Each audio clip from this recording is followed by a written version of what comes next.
Hello and welcome to the Publishing Performance Show. I'm here with Dakota Krout, who's an international best-selling author, and he's also the owner of Mountandale Press. So welcome to the call, Dakota.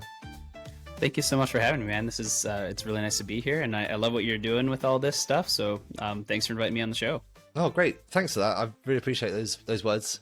So with your books, let's start with your books first, because most of your books you write in the LitRPG and the GameLit genres. So tell me a bit about how you got started with those genres, and also for people who are maybe new to this sort of writing, what do those genres mean? Sure. So I started writing my first book. I want to say early 2016. I published it in late 2016, and I wrote my first book just completely out of love for the idea I was having at the time. And so I have a background in computer science. So I was in the military for a long time. I did a lot of communications work. I went out from there, joined the university program for computer science, and so it just kind of really impacted how I thought about things. And so what I wrote was a book that has kind of a rule system. So it's like epic fantasy with a overlay of kind of video game rules that define the magic system, define most of the other things that are going on in the books. And that was, as it turns out, of a new burgeoning genre. Like there was 3 or 4 other authors in total at the time in America who were writing in that genre, and so literally it was just starting. And thanks to a really cool book reviewer, Drew Hayes, so he's an author. He was also reviewing books at the time, and he sent a bunch of his fans to me and he told me this later. He said he did it because he was trying to like get them to calm down so he could actually write. So he's like, here's a cool book I found, read that. And then he's like, here, typing as fast as you can. And so he sent a bunch of people my way, and so that really picked up. My series picked up. And then the career just kind of took off from there. And so LitRPG and GameLit, so as it turns out, is a solid definition of those genres, is fantasy or science fiction with an overlay of video game rules that are a clear magic system that the user, the reader, can participate in just by kind of reading. It's a genre meant to give you the experience of playing through some really high intensity, like role-playing games without having to go and like spend 300-400 hours playing a game, right? So it is obviously full-on novels, full regular like fantasy series, but just with a little bit of extra on there for you to see. Yeah. So could it be, for example, if in a type of game you collect points or something like that, in the book you'd also be doing that sort of thing as you're reading the book? Absolutely, yeah. The character is, so it's not like a choose your own adventure or anything.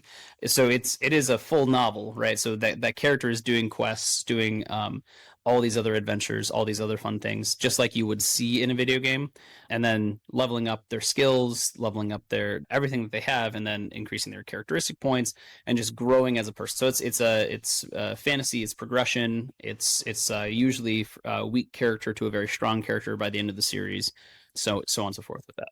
Oh, brilliant. Are you a bit of a gamer yourself? Is that where you got the inspiration to start writing in these kind of categories?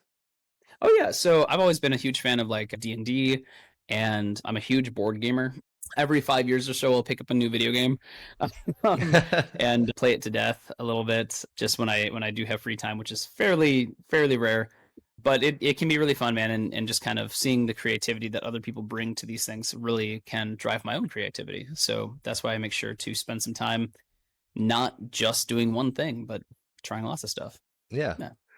So with your writing process for a book that is in this sort of genre, do you think it's different to people who are writing a more regular novel, do you think? Or is there other things you have to factor in which maybe I wouldn't have considered? Yeah.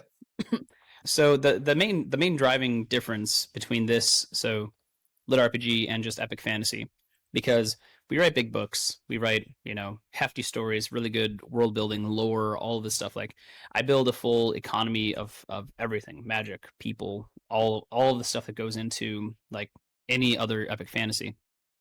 The biggest difference is that although usually it's extremely character driven content, the most important aspect is actually the system, right? So the magical system that you put in place. So if you go into your books, if you go into writing this genre and you say, hey, you can't do this, but you can do this, but then you do this thing anyway because your character is like super special, whatever it is, that's a good way to lose audience quickly, right? Because the laws of the system are meant to be immutable, just like in a video game, right? Like you're not supposed to be able to change what is and is not possible. Like you can push the bounds, you can adjust things, you can make variations on stuff, but to just a hard point of say, I'm just going to break the rules is not supposed to be allowed to happen. And so typically what you'll see in a lot of fantasy or epic fantasy stuff like that is they'll say, well, I can do this because I'm the chosen one. I can do this because I have the king's blood running through me or whatever it is, right? And in this, it's like, no, that doesn't matter as much because this, right? Because the system is the foundation of the books. And so that's kind of the big difference, I would say, between this genre and even really closely related genres such as epic fantasy. Right. Okay. Yep. Have you ever had readers call you out on, like, sometimes when there's been a lapse in that judgment or you've missed the rules? I've had people call me out on, so in especially in some of my earlier books, I'll show what is going on to like the 100th decimal point. So not like 100 out, but like 0.01. I'll have people correct my math years later. Like they're going through and doing the math, and they'll send me this thing. They're like, "Hey man, you're off by 0.01 in this page in this book," and I was like, "Y'all, that was 6 years ago." I can't do anything about it at this point, but thank you. I'll try. And so then eventually what I started doing was I started rounding down to the 10th. Right. And Okay. so yeah, Avoid prime and numbers then, at all costs. oh my gosh, seriously, like it's really cool though because it just shows immense dedication and immense love of the genre by those fans, and so I still love that. And I always call them out and say, "Hey, that's super cool that you pointed stuff like that out to me. It's really nice that you care so much about this book and this series doing super well." So it's a really fantastic fan base. Great. So with your writing process, do you come up with the idea for maybe the world first and then build the characters around it? Or because with a lot of books, I feel like a lot of writers I speak to, they've kind of got this concept of a story and where it's going to go. But it sounds like for you, it's like the world is the important part and it's the way that people interact in that world. Is that right, or is that kind of different? Yeah, so I actually have a whole hour-long lecture I do on this, Okay. which is pretty neat. So I'm sure you can find it out there if, for anyone who wants to look it up. It's I call it System First Series Creation, and you might be able to find it. I don't know. So System First Series Creation is essentially what I do is I make this system, right? And remember, I come from computer science and Yeah. that world, so it's pretty well put together, right? Like it's intended to be put into video games directly, so they can be fairly intricate.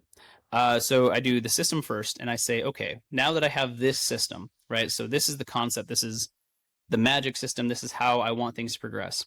How am I going to? What sort of power set within these rules will a character need to follow in order to make an interesting story, right?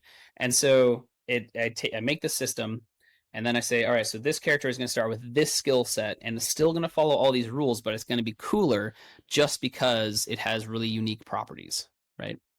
And then I say, okay, well, now that I have this character, and here's going to be his progression path through this system that I've already built, what sort of personality are they going to need to use that in an interesting way? So I make system, and then I make power progression, and then I put personality on that.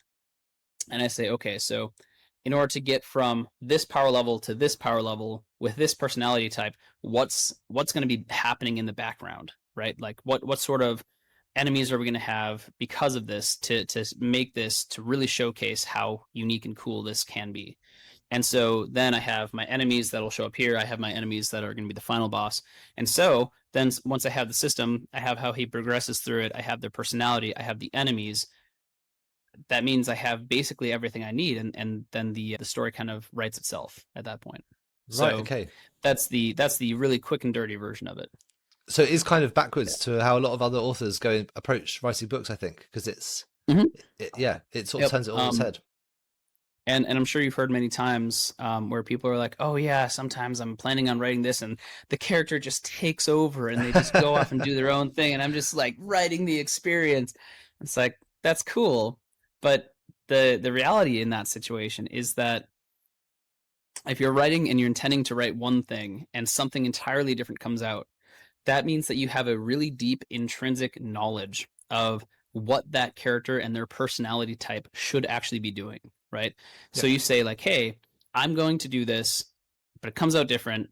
If you go in and you look at various personality models, you can really find like, "Hey, people with these types of personalities react in this way when things are going well, or react in this direction when things are going poorly." And you'll find that oftentimes when at that point of deviation in the book, you'll be able to say, "Hey, if I were actually following this personality model, I would see that this is actually the way that they should be reacting."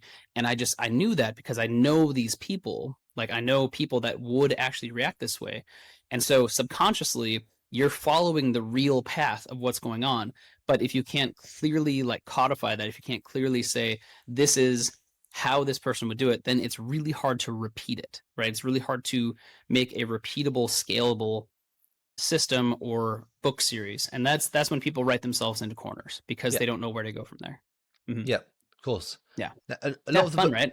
Yeah, really fun. Yeah, it's quite a different concept to me because I've never really been much into video games myself. So I'm trying to Oh, yeah. like conceptualize how it Well, works. But that's just psychology, man. Like that's straight out of the books. I that's one of the things is I don't only read what the genre that I write in. Like I'm reading everything. Like right now, this is my go-to book, Outlive the Science and Art of Longevity. So that's a fun one.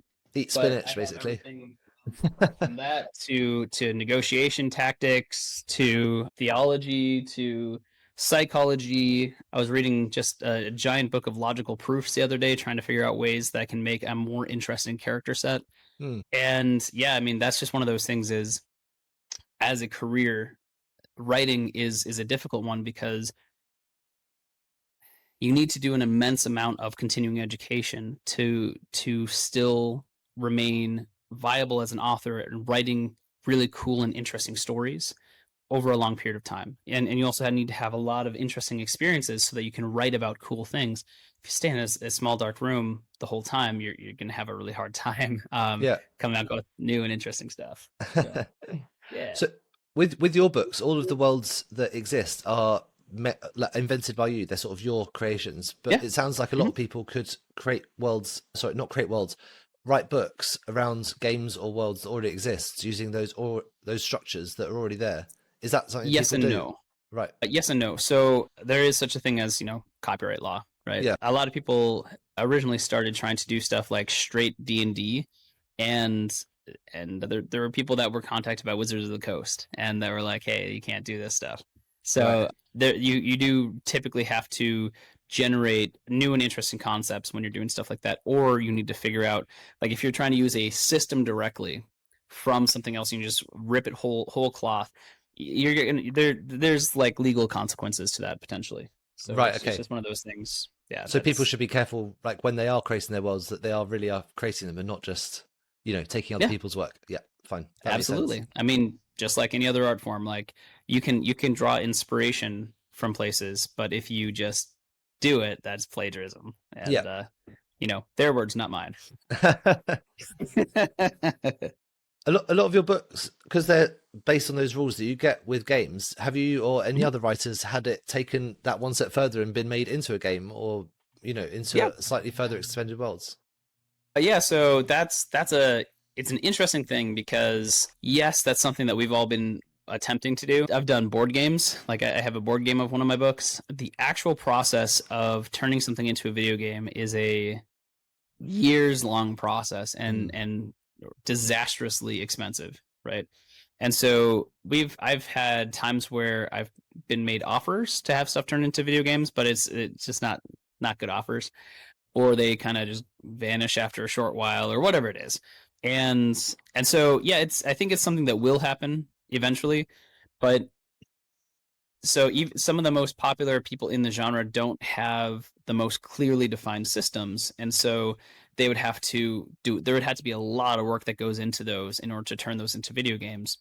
And so right now I'm starting actually talks with a tabletop RPG designer. Yeah. And so I'm working to turn one of my series into a tabletop RPG, and then use that as the basis for turning it into like anime, or I'm sorry, into what are they called, graphic novels, which would then hopefully be turned into anime.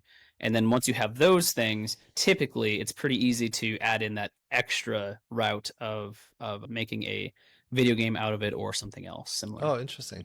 I was speaking Yeah. to Kevin J. Anson recently, and he's actually creating like tabletop type games or card games using Oh yeah. Kickstarter as a launch process for his Dan Mhm. Shambles zombie series. He said it was a really Yeah, interesting very cool. process because it gives a good chance for fans to get a bit more involved in the series and, also make more money, of course.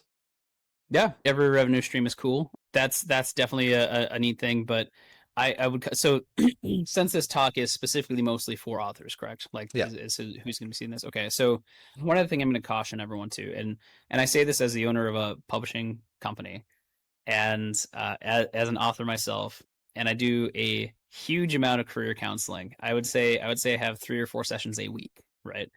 That I'm talking to people and trying to help them get to where they want to be. If you're finding success in writing, double down on that. Like, don't say, hey, like, I'm starting to do well with writing, now I'm going to go do a podcast, now I'm going to go and do a start designing a video game, or I'm going to go completely off script and join a new genre, or go like hog wild and just, I don't know, like, if you're finding success in this, just realize that you're already one of the very few people that are really that are finding success in writing. And so if you double down on that and build that career, like, do what you know you're good at and get even better at it, do phenomenally, and then other people with skill sets in those arenas will come to you, hopefully, and help you make those revenue streams so that you don't have to learn a whole new career while you're trying to build your career. Right? Yeah. It's a really tough thing for a lot of people to kind of wrap their heads around, but it is a very necessary thing for reaching higher levels in any industry. So yeah. Yeah, for sure. There's a really good quote by Jimmy Carr, who's a British comedian, but he said, "You can do anything you want, you just can't do everything." And it's really pertinent. It's like, you can do anything you want, but concentrate on what you can do. It's the best way forward. Hmm. With Absolutely. so you've got, as well as being a book writer, you've also got Mountandale Press, which is I do. a publishing house for specifically nice logo on you, nice branding. Yeah, it's a pub. Yeah. There's a publishing house specifically for people in the LitRPG genre. Why did you start that?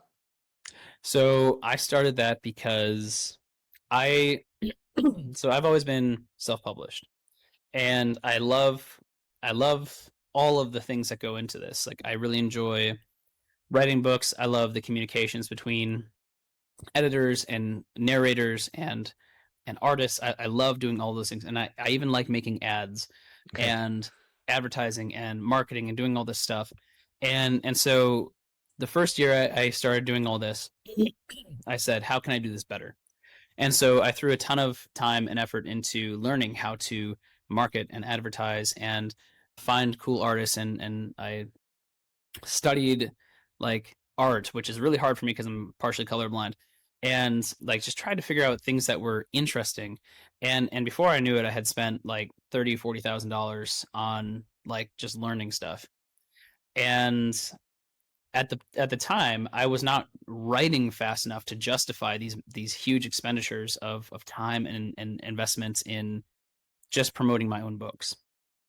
And so what I did is I reached out to 3 authors and I said, hey, I would love to give you a sweetheart deal so that I can practice publishing and make sure that the things that I'm learning are not only applicable to my own stuff. And so my first original 3 authors got a really sweetheart deal in my company, but they also knew they were going to be used as guinea pigs. Yeah. And on the plus side for them, they made out like bandits because it was successful, and their series did phenomenally, and we got to test and mature and optimize our processes, and then that turned into a full-on publishing house for Cultivation, LitRPG, and GameLit. So 3 sister genres that are really closely tied together. And that's the only things we publish. Like, we don't go outside of our lane. We stay right in that lane. Yeah. And so what's the process of working with Mountandale Press? Because obviously you've got to be in those genres, but what are the criteria you look for from either authors you want to take on, or even successful authors who want to come work with you? Sure. I'm going to say the hard parts first, and then I'm going to say kind of the results of that. First off, it has to be in our genres. Yeah. Right. That one's pretty straightforward. Yeah. And then when we talk to someone who is wanting to write a new series from scratch, like, as in they don't have any work done on that series, but they just want to work with us. So they reach out and they say, "Hey, look, I want to work with you." And I say, "Okay, cool. Well, first off, we take on one person per quarter if we have space, right? So we try to stick at about 15 frequently publishing authors, right? So at least twice a year. And at maximum, we'll go to 20 authors if some of our authors are going to be having longer leg times. But at maximum, we'll have 20 active authors in our company at any given time. Just because we're boutique, and we want to make sure that everyone in our company is getting the best possible experience and the best possible, like, attention, marketing, all this other stuff. So if they come to us, then we say, okay, here's what we're going to need. We're going to need to see the system that you're going to use for your books, like your magic system, all that stuff. We want to see that is fleshed out. I want to see outlines for the first 3 books, and I want a 10,000 word sample that I can give to my acquisition editor. And he's going to look at all, he, she, whoever they all are at the time, are going to look at all the different things that are sent in. And if we like what we see, then we'll offer feedback on that. Like, and so we'll say, hey, look, here, that's great. Here's ways that you could improve. Here's things that, like, you could do with all this. And at that point, we still do not offer them a contract, right? We say, all right, so with these recommendations, come back to us with the first book written within 6 months. So 6 months is the upper limit, and the faster that they can do it, obviously the better for them, the better for everything, right? And so if they come back to us in the first 6 months and they say, look, I using this, then we'll take a look at the book, compare it to the outline that they sold to us, like, the sold us on, I should say. And if it if it matches up well, obviously there's going to be deviation, but whatever. But if it matches up well, and, like, the story that we saw is the one we liked and written out is the one we liked, then we'll have another conversation and kind of do a vibe check. Sometimes I'll, like, fly over to wherever they are and meet with them, have dinner. And if we can't, otherwise just meet in person in another easier way. And if we pass that vibe check, then we offer them a contract, right? And so in our contracts, before we'll publish that first book, we need 3 books total, right? So in one series. And so once we have those 3 books, then we will start publishing them, right? Yeah. It's like 1.25% of the people that originally apply to us actually make it through that process. Okay. It's quite strict. It's not. Well, here's the thing: most people fall off because they don't really want to do that amount of work, right? So, yeah. So you do that. You, like, here's a submission, and then you have 6 months to write a book. Well, like, we lose 80% of people right there because they either come in and say, "Look, I don't want to do that. That's too tight of a deadline for me." Okay, well, that's my genre, right? Like, it's 6 months. Like, 4 books a year is considered average, like, for my genre. So 4 books at about 115,000 words pop. Right. And so that's just the thing, is we have a huge production requirements. Otherwise, they come in, they say, look, I figured out how to do all this. I learned, I found that I can write these books on my own, and so I'm going to take these and do them myself. That's fine. Other people will get through that and they'll say, wow, this was a really involved process, and this is the starting step. I can't imagine what all of the actual work looks like. And those are the people that get a chance to do the vibe check. Then basically the reason for this is, when we work with someone, we're investing in the person, not the series, right? I really want to work with someone who wants longevity with my company and who I want to work with for years and years at a time. And that's kind of the thing, is I want to work with people for a really long time. Now, so that's the hard part. Now let me tell you the cool part about this. kind of the stats of my company. We have of currently 12 authors. That's what we have currently, because it fluctuates a little bit. And what I mean by that is people that are currently writing series, right? Or I'm sorry, that have currently published with us, not the people that are currently writing series and not yet published. Of the people that write with us, like 85% are 6 figures plus take home per year, Right. right? 3 of them, and almost 4 of them, just shy. 3 of them are 7-figure take home authors, right? And so that's the thing, is we have a track record of phenomenal success with the people that work with us, because we give fantastic royalty rates. We have a really great community. We're open to a lot of discussion. We have standardized operating procedures for how we make things happen. And so there are no surprises for our authors once they're in, right? They can see exactly what's coming. They know exactly what is going to be happening next. And so they can put their book out with us. And I can't say guarantee, because no one can guarantee anything, but they have compared to the industry at large, a phenomenal chance of high earning potential. Yeah. And so that's why we remain boutique and just kind of a small house, is because we don't need hundreds and hundreds of authors. We want to elevate our authors as much as we can individually. Right. So that's what our company looks like. That's amazing success rates to have that many people doing that much, turnover and take home. Yeah, absolutely. Yeah. If a lot of people who'll be listening to this maybe haven't done your exact genre yet, but may have done something adjacent, so they might be writing fantasy, for example, and they think, okay, this genre sounds interesting. I like the idea of building these magic worlds. What are the sorts of things they need to do differently to their normal writing in order to have a great application with you? Sure. So first, I would say read the genre. So Yeah. if you want to write in the genre, make sure to read the genre, do a lot of research on it. See, because the thing is, if you don't actually like the genre, you probably shouldn't write in it, right?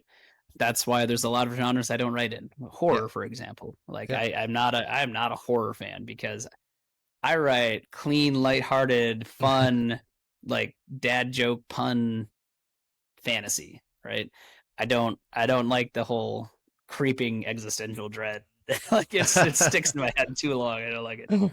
But so that's the thing. Like I don't write that because I don't want to. So it's it's really easy for people in the genre to tell when someone is writing the genre because they want to write the genre, or just writing the genre because they think they can pull one over on the community.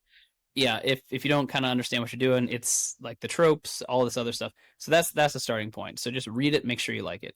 Secondly, just kind of make sure that you're very detail oriented, because if you come in and you try to do a character driven only story in LitRPG, it's going to have less of a success rate than you are thinking, like, because other genres are very forgiving sometimes.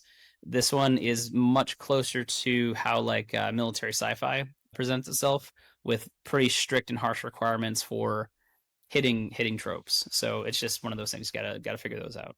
Right. Okay.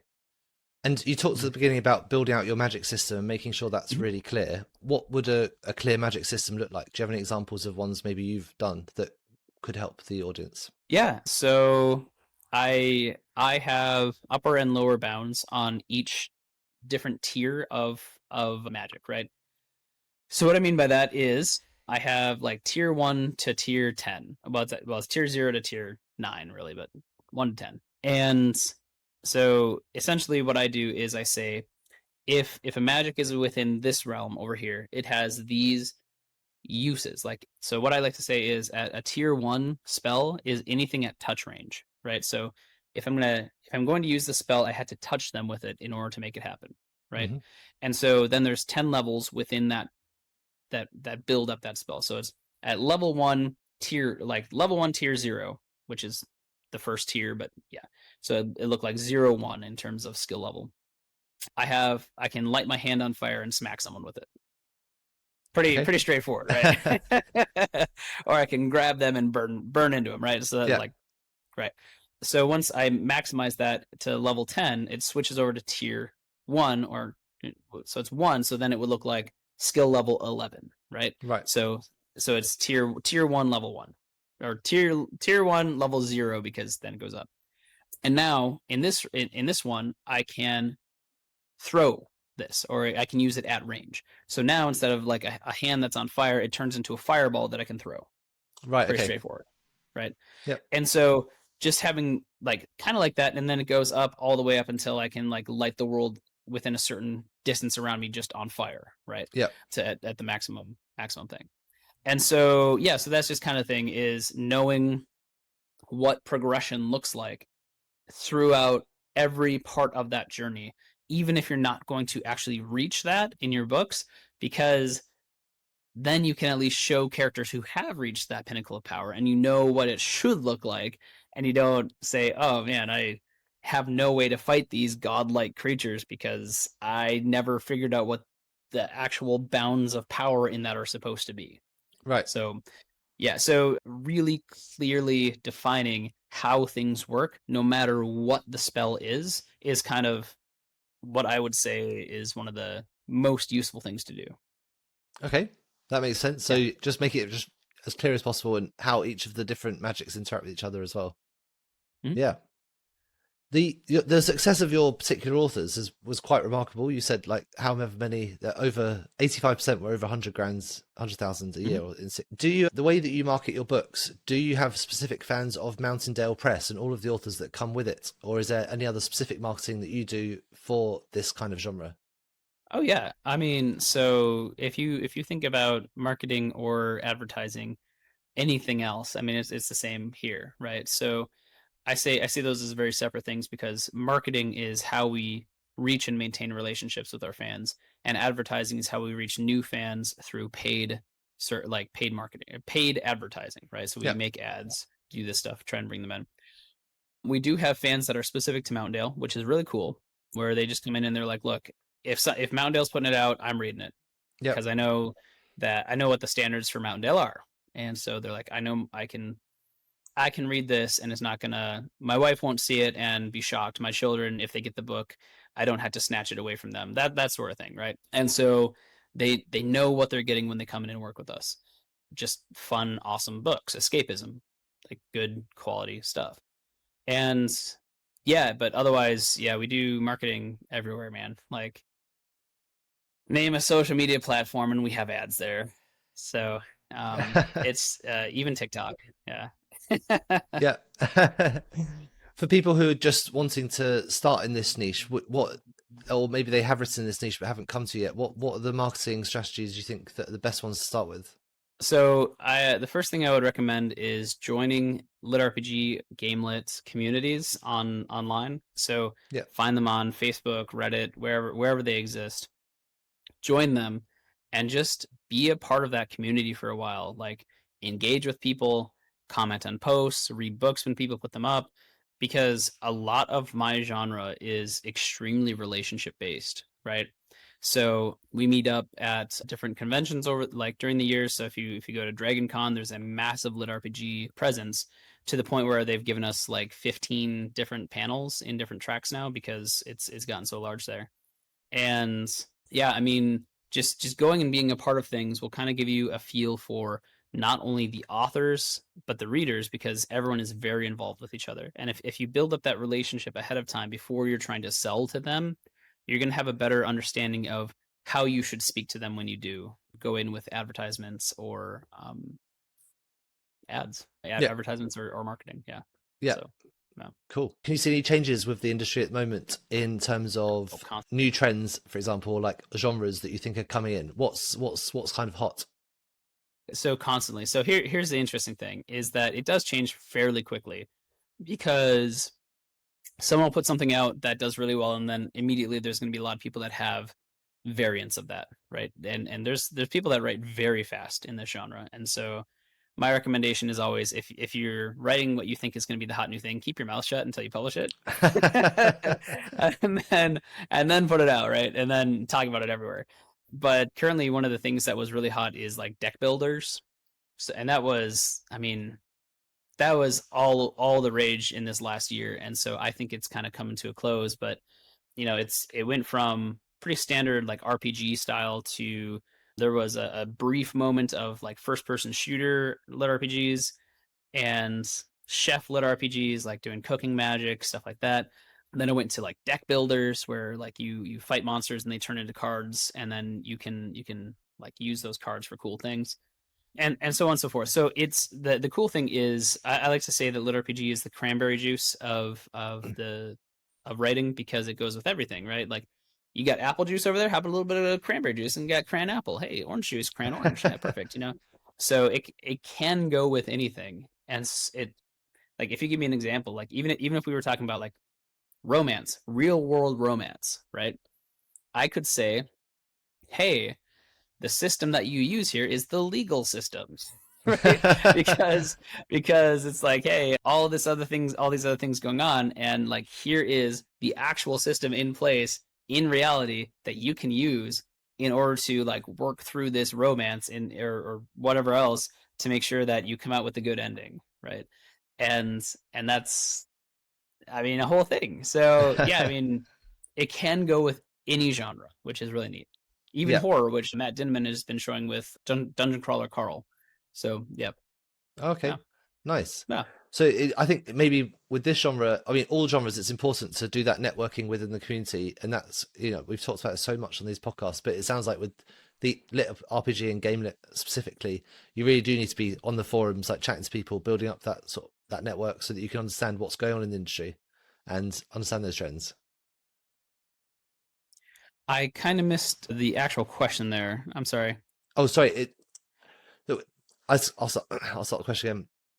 We talk about a lot on this podcast about the importance of having that author network and speaking to people within your industry, like you just mentioned, on Reddit, joining forums. But it sounds like it's specifically important for this industry, like GameLit and LitRPG, because you need to be on top of those trends and what's happening. Yes. So the trends are really important, and again, just maintaining positive relationships. One of the cool things about about LitRPG is that we communicate really heavily in between even the publishing houses, right? So like I'm really good friends with all the other publishing houses like that are major players currently. Like some new ones have kind of popped up, and so I might not know them as well, but I know a ton of authors, and I try to be helpful and someone who is giving good information no matter what. Like especially when I'm meeting someone for the first time, I always try to be like super nice, listen to what they have to say, and I always want to make a good impression and keep it up with my actions over time, because you never know when someone is going to come out of nowhere and just be like, hey, look, like this guy over here was super nice to me, and so like I'm going to go out there and just do cool things and say positive stuff about them too. And so that's kind of what it is. This is like a mutual admiration society where we all just say really nice things about each other and build each other up as high as we can. And it's a great place to be if you are really into what we do, because everyone here just loves it. So yeah, it's good stuff. Yeah, amazing. Yeah. I love that collegiate atmosphere. That sounds really fun. Now, have you got any upcoming projects that you want to talk about, either with your books or specifically with Mountandale Press? Any exciting things that are happening?